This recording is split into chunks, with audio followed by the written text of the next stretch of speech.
संबंध संख्या 20,004। वकील कौन है? गुड मॉर्निंग जनाब, हमारे क्लाइंट ने नोटिस भेजा है। और दूसरा पार्टी? हमें जनाब विधायक श्री अमर सिंह जी को रिप्रेजेंट कर रहे हैं। मामला क्या है? जनाब, हमारे क्लाइंट अनिल सिंह जी का 1.5 बीघा जमीन रतनपुरा बाईपास पर है। उनके स्वर्गीय पिताजी ने 1987 में खरीदा था। अब जब ये वो जमीन बेचना चाह रहे हैं तो उन्हें मालूम चलता है कि उसका पोजीशन अमर सिंह जी के पास है।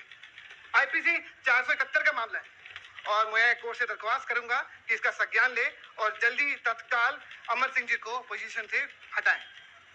तो आपके क्लाइंट पहले पोजीशन का ही नहीं लिए? जनाब, वो जमीन ज्यादा काम से एकदम अज्ञान है। उन्होंने ये जमीन अपनी बहन की शादी के लिए बचा के रखे थे। हाँ वकील साहब, आपका क्या कहना है?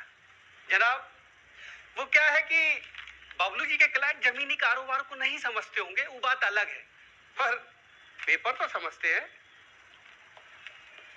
देखिए जनाब, बबलू जी के क्लाइंट ने ये जमीन खरीदी 1987 में, जबकि अमर सिंह जी इस जमीन के मालिक हैं 1982 से। यानी कि अनिल जी के पिता ने जब ये जमीन खरीदी उस समय ये जमीन अमर सिंह जी के नाम पर थी।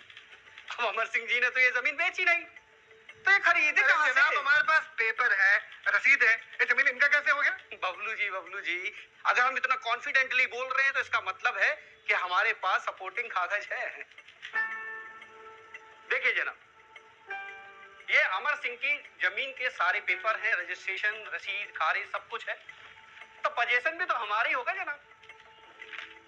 Tampering of legal documents, fraud और दूसरे की जमीन पर मालिकाना हक जताने पर आईपीसी की धारा 420, 421, 471 और 474 बबलू जी के क्लाइंट पर लगते हैं। आपसे विनम्र अनुरोध है कि आप इस मामले में हस्तक्षेप करके उचित कार्रवाई करें। बबलू जी, ये तो सारे पेपर रख दिए हैं सामने, जमीन इनका है, आपके क्लाइंट का क्या संबंध है? जनाब, हमें इसके बारे में जानकारी नहीं थी, थोड़ा स्टडी करना चाहते हैं। आप अगला डेट दीजिए। नहीं, अगला डेट नहीं देंगे, आपका एप्लीकेशन खारिज कर रहे हैं। थोड़ा होमवर्क करके केस लीजिए, तब कोर्ट में आइए। आपके पास टाइम होगा, कोर्ट के पास टाइम नहीं है। लाखों केस पेंडिंग है महाराज। माफी जनाब। धन्यवाद जनाब।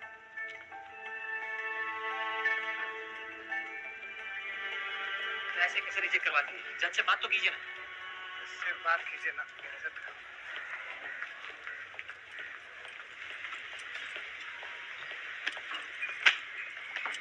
बोलना चाहिए था ना कि उनके पास ही पेपर है। काम का बेइज्जती करा दी हमारे तो पूरे कोर्ट ने। हमको कैसे पता उनके पास पेपर है? वकील हम है क्या आप है? और नोटिस भेजने के पहले चेक करना ना चाहिए था? जो जमीन पापा 1987 में खरीदे थे वो 1982 में कैसे ले लिया? अगर ऐसा ही होता तो हमारे नाम पे कागज बनता। कानून नाम का कोई चीज ही नहीं है। नहीं है मतलब ये कि ऐसा कैसे पहली बार नहीं देख रहे हैं, कई बार देख चुके हैं पहले। एक जमीन के 1, 2 या 10 मालिक होते हैं। अब तुम इसे कानून कहो या कानून के साथ खिलवाड़, ये बहुत आम बात है। अरे होता होगा आम, पर हम तो फंस गए ना। करेंगे क्या? तो टाइटल सूट फाइल करो। अगर जगह तुम्हारा है तो तुम्हें मिलेगा, नहीं तो किसी और को मिलेगा। अगर जगह है तो हमारा ना, पेपर भी है। अरे पेपर तो उनके पास भी है। वो तो फर्जी पेपर है ना। पर अरे ये कोर्ट डिसाइड करेगा, जज डिसाइड करेगा, तुम और मैं कौन डिसाइड करने वाले? मतलब केस करने के अलावा कोई और रास्ता नहीं है? नहीं, और केस करने का मतलब यह नहीं है कि साबित होगा। कर दीजिए आप केस। ठीक है, हम पेपर बनाते हैं, तुमको फोन करेंगे। पता होना चाहेगा। चिंता मत करो, 2 महीना में तो हो ही जाएगा ना।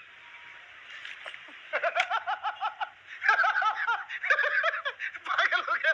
बताएंगे, हंस कह रहे हैं। तुमको पता है पूरे भारत में 4.5 करोड़ केस पेंडिंग है और 2.25 सिर्फ यूपी के अंदर, और 40,000 तो रतनपुरा में है। ये लोग कब से वेट कर रहे हैं, तुम्हारे में 2 महीने में आ जाएगा। बात करते हैं। तो कितना टाइम लगेगा भैया? पता नहीं, टाइटल तो फाइट करो, कम से कम 10 साल तो लग सकते हैं। और हो सकता है कि 25 साल बाद तुम्हारा बेटा भी ये केस लड़े और तब भी खत्म ना हो। 2 महीने। देखिए, आप जानते हैं 2 महीना में शादी है नेहा। अरे तुम्हारा पर्सनल मामला है, कोर्ट का इससे कोई लेने देना नहीं। फिर नहीं करना हमें केस, फिर करेंगे कुछ और। जाओ करो, समझाओ इसे कुछ। यादव, एक चाय लाना, बिना शक्कर की।